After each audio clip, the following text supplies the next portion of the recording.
Hello and welcome to ICAN Premium Education.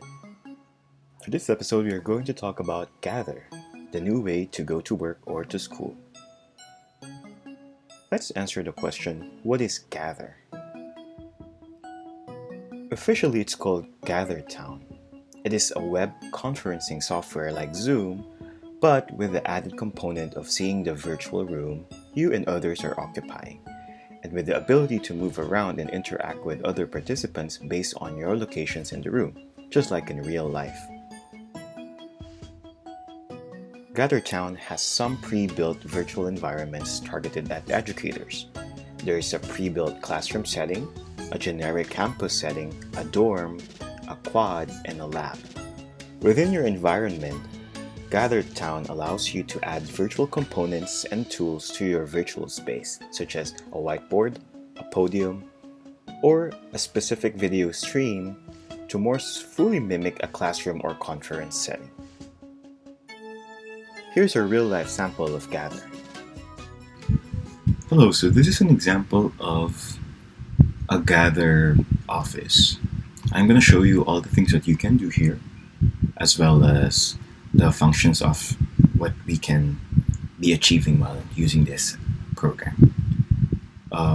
Just to clarify, this is actually a website, so there's no need to install anything. You just have to have an internet connection, a computer, and of course a webcam and a microphone so that you can interact with the people.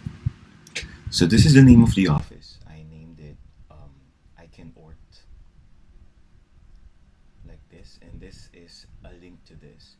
By sending this link to other people, they will be able to go to this office and explore and interact with people. You can also invite people through email and links. And if they are a member of Gather as well, then that'll be faster. Here is the admin control, as you can see. There are preferences that we can change. We can also customize, have password to this space, and then the people will be able to become either an admin or a builder. And that's it. For the user can actually use the camera and microphone, so they can test it out and use HD video or not, and your original audio. There we go. So those are the settings that we can use for admin controls. So if they need help, if anybody needs help, then they can always go to the help center, and everything that you need from troubleshooting to map maker will be available. But for now, we're not going to talk about that, but rather we will be talking about how this works. So once you are able to register, you will create your own character like this. So you can change let's say, the skin color of your character, the hair, the color of the hair, and the style, facial hair if you want some with a different color or so. Clothing. So we have different clothes for shirt, for bottoms, like that,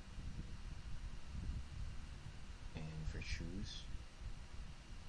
For the accessories, yeah, there are hats, caps, hijabs, and so many other things.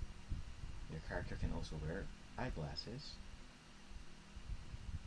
and yeah, some other things that you can do. So even a mask.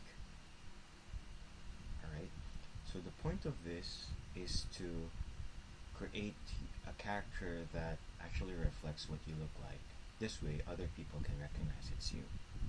Okay, because if everyone will be having the same avatar, then it'll be useless. So navigation is quite easy. You just have to use your keyboard left, right, up, and down to navigate. and interacting with objects, you will have to do that. So what's the point of having this kind of service? Why do we have to do this? The point is very simple. This is to encourage everyone to gather in a place virtually. We all know that metaverse is becoming a reality, and this is the beginning of it. You create your avatar, you interact inside, and do everything. And this is the most basic way to do that. You see, the graphics are not too resource hogging, so everything that you see right now can be run by all computers, and everyone can register. There's actually no limit to it. So what are the things that we can do inside a virtual office? Well, one, there's this enters a private space that you can enter, just like here you can see you have entered a private space. If you are inside, everything that you will do cannot be seen by other people. You can interact by doing X button, but okay. So some are just props. So this is a private space as well. So if you enter a private space like this, everyone who's inside together with you can interact. So there will be videos wherein you can be talking to each other and nobody else can hear you. Okay, you can see the video just like what you see right now, and they can hear you. So it's more of a space where people can talk. And when you are outside a private space, of course, you can see anybody and hear anybody. Okay, so this is a good place for conducting meetings.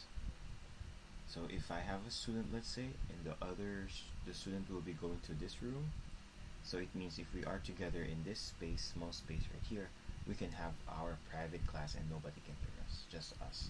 But if we go to another space, then we will be able to hear what they're doing. So it is similar to, you know, a face-to-face class, except that we are using the digital space to move around. So there's no need for requests to enter Zoom links.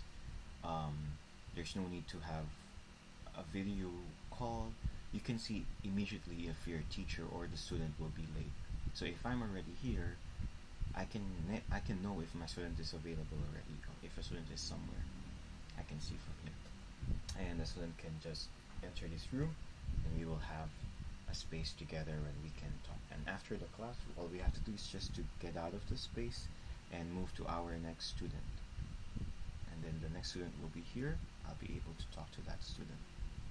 So that's how it works. It's a very, very creative way of doing, you know, new things, especially now that it's the pandemic. Okay, so this is a way to interact. You press X, and then we can add a note here.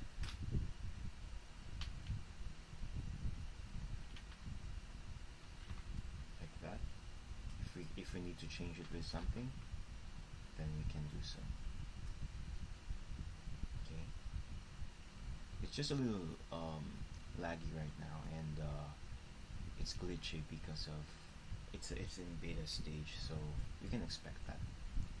So there are spaces that are virtual.